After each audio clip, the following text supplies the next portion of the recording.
Hello అండి, welcome to my channel మీతో అలా.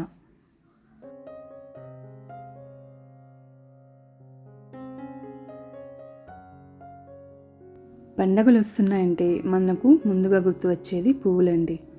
నేనైతే ఇలా అన్నీ ముందు రోజే అన్నీ రెడీ చేసుకుంటున్నాను.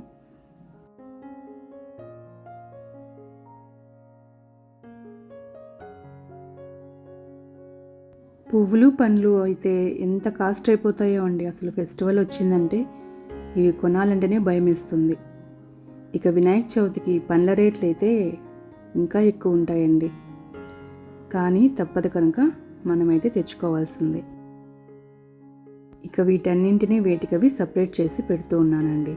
ఇక పువ్వులన్నీ దండలైతే కట్టేసుకున్నాను. ఇక ఉదయాన్నే ఈరోజు ఇలా ఇంటి ముందు చక్కగా ముగ్గు అయితే వేసేసుకున్నానండి. మనకు ఫెస్టివల్ అంటే ముందుగా గుర్తు వచ్చేటివి పువ్వులు, ముగ్గులు కదండి. నేనైతే ఇలా ఇంటి ముందు చక్కగా ముగ్గు వేసుకొని 4 పువ్వులు అయితే పెట్టేసుకున్నాను.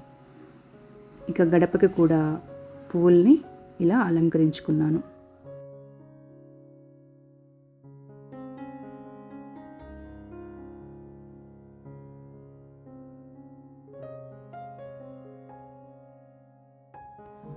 ఎన్ని పువ్వులున్నా అసలు బంతి పువ్వులు ఇలా మనం కనుక అరేంజ్ చేసుకున్నామంటే చాలా అందంగా అనిపిస్తుందండి. నాకైతే ఫెస్టివల్ ఫీలు ఈ బంతి పువ్వులను చూస్తేనే వస్తుంది. ఎంత అందంగా ఉన్నాయో అనిపిస్తుందండి అసలు. ఇక ఇలా పూజా రూమ్ని డెకరేట్ చేసుకున్నాను. ఇలా మామిడాకులు బంతి పువ్వులతో మొత్తం డెకరేట్ చేసుకున్నాను.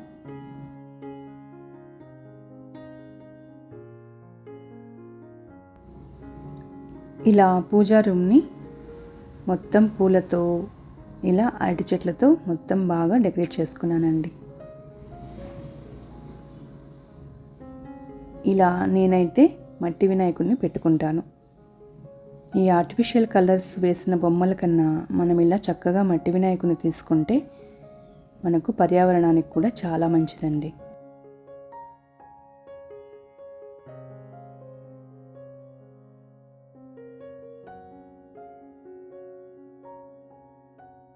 ఇక ఇలా చక్కగా వినాయకుడిని అయితే అందంగా అలంకరించుకున్నానండి. మా గణపయ్య అయితే ఎంత ముద్దుగా కనిపిస్తున్నాడో అండి నాకైతే.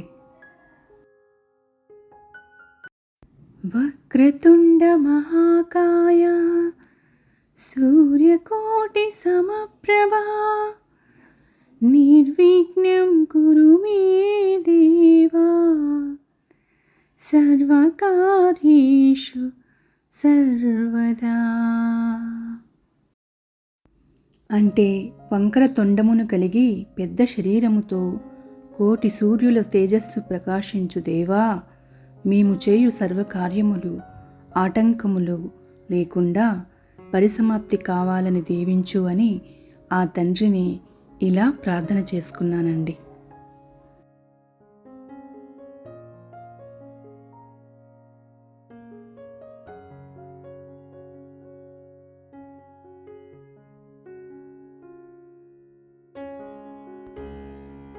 ఇలా దేవుణ్ణి చూస్తూ ఎంతసేపైనా గడిపేయచ్చండి. భక్తి అనేది మన భావం అండి. ఇలా దేవుడికి దగ్గరగా కూర్చొని కాసేపు మన బాధలన్నీ ఆయనకు చెప్పుకున్నామంటే మనం ఎంతో సాంతన పొందుతాము. ఇలా ఈరోజైతే గణపయ్యకి పూజను ఎంతో ప్రశాంతంగా చేసుకున్నానండి. ఎందుకంటే మన చిన్నప్పుడు మనకి ఎక్కువగా దగ్గరయ్యే దేవుడు గణపతి. ఎందుకంటే ఆ ఫెస్టివల్ వస్తుందంటేనే ఒక ఎక్కడ లేని ఉత్సాహం వచ్చేసేది పిల్లలందరికీ. అంతా ఎంజాయ్ చేసేవాళ్ళము. ఇక పూజ అయితే ఇలా కంప్లీట్ చేసుకున్నానండి. ఇక ఈరోజు ఆఫ్టర్నూన్ లంచ్కి అయితే వెజిటబుల్ పులావ్ చేద్దామని అనుకున్నాను. సో ఆ రెసిపీని కూడా మీకు చూపిస్తాను, ఒకసారి చూసేయండి. ఇలా నేనైతే దీనికి క్యారెట్, బీన్స్, ఆలు తీసుకున్నాను. ముందుగా ఇలా ఆనియన్స్ని ముక్కలుగా కట్ చేసుకోవాలి. అలానే పచ్చిమిర్చిని కూడా మనం సన్నగా ముక్కలుగా కట్ చేసుకోవాలి.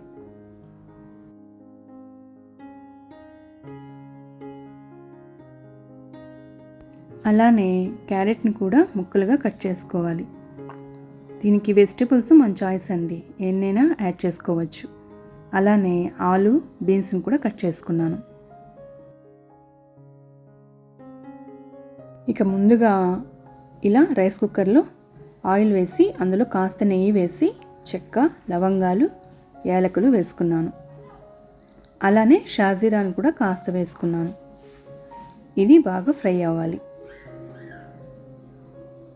ఇలా బాగా ఫ్రై అయిన తర్వాత ఇందులోనే మనం కట్ చేసి పెట్టుకున్న ఆనియన్స్, పచ్చిమిర్చిని కూడా యాడ్ చేసుకోవాలి.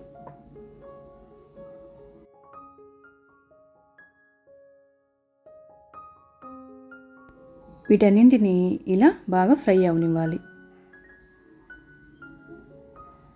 ఇది బాగా ఫ్రై అయిన తర్వాత ఇప్పుడు ఇందులోనే మనం అల్లం వెల్లుల్లి పేస్ట్ని కూడా యాడ్ చేసుకోవాలి. ఇది బాగా వేగిన తర్వాత ఇందులోనే మనం ఇందాక కట్ చేసి పెట్టుకున్న వెజిటబుల్స్ని కూడా యాడ్ చేసి బాగా ఫ్రై చేసుకోవాలి.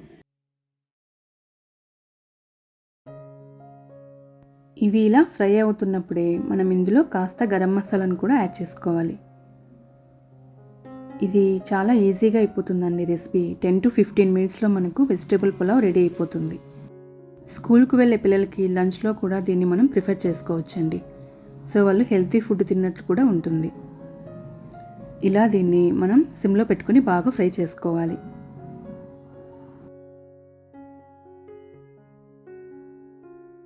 ఇప్పుడు ఇందులోనే మనం కాస్త మిర్చి పౌడర్ను యాడ్ చేసుకోవాలి.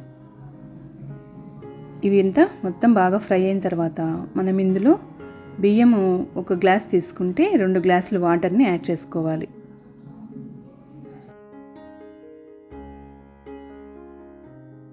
ఇప్పుడు ఇందులోనే కాస్త కొత్తిమీర, పుదీనాను కూడా యాడ్ చేసుకొని రైస్ని కూడా యాడ్ చేసుకోవాలి. ఇలా దీన్ని మొత్తం రైస్ వేసుకొని బాగా కలుపుకోవాలి. ఇప్పుడు ఇందులోనే సాల్ట్ని కూడా మనం యాడ్ చేసుకోవాలి. నేనైతే దీన్ని రైస్ కుక్కర్లో చేస్తున్నాను కదండి, దీన్ని రైస్ కుక్కర్లోనే పెట్టేసుకుంటున్నాను. స్టవ్ పైన అయితే ఒక 10 to 15 మినిట్స్ పడుతుందండి.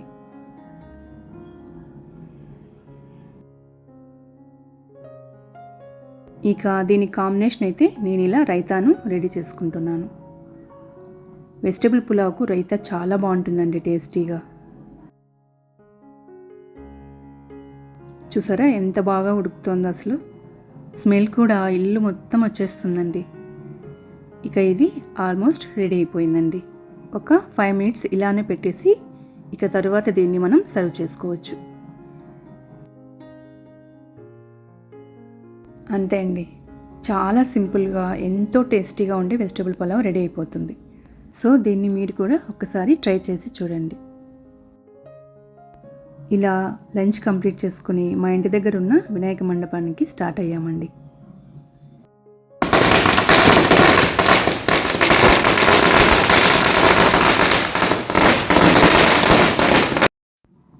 ఇక్కడైతే చాలా బాగా అరేంజ్ చేశారండి. నాకైతే చాలా బాగా నచ్చింది. థీమ్ కూడా మన కన్నయ్య కలర్స్ అయితే యాడ్ చేశారండి. వినాయకుడైతే నాకు ఒక నిమిషము మన చిన్ని కృష్ణుడిలాగా కనిపించాడు. నాకైతే చాలా బాగా నచ్చాడండి ఈ చిన్న గణపయ్య. చాలా అందంగా కూడా అనిపించాడు. ఇక నేనైతే ఇలా దేవుడికి చక్కగా కొబ్బరికాయ కుట్టుకొని తీర్థప్రసాదాలను అయితే తీసుకున్నాను.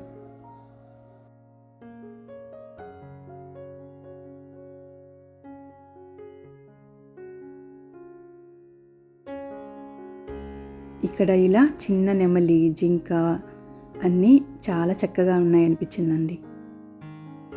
వినాయకుడిని ఇలా ఎన్ని రూపాల్లో చూసినా కూడా చాలా ఆనందంగా అనిపిస్తుందండి. ఎందుకంటే వినాయకుడు అంటేనే మనకు ప్రకృతికి దగ్గరగా ఉండేవాడే వినాయకుడు అండి. ఎందుకంటే మనం గణపతిని ఈ 5 రోజులు పూజించి తరువాత నీటిలో నిమగ్నం చేస్తాం. అలా ఆ ప్రకృతిలో కలిసిపోయేవాడు వినాయకుడండి. ఇలా ఈరోజు వినాయక చవితికి ఇలా మా వీధిలో ఉన్న గణపతులని దర్శించుకోవడం నాకైతే ఇంకా ఆనందంగా అనిపించిందండి. ఎన్ని రూపాలు చూసినా కూడా గణపతి ఎంత బాగుంటాడో కదా అనిపిస్తుంది కదండి. ఆ గణపయ్య ఆశీస్సులు మన అందరికీ అందాలని మనస్ఫూర్తిగా కోరుకుంటున్నానండి. ఇదండి ఈరోజు వీడియో. ఈ వీడియో మీకు నచ్చిందనే అనుకుంటున్నాను. ఈ వీడియో మీకు నచ్చినట్లయితే లైక్ చేయండి, షేర్ చేయండి, సబ్స్క్రైబ్ చేయండి. Thank you for watching.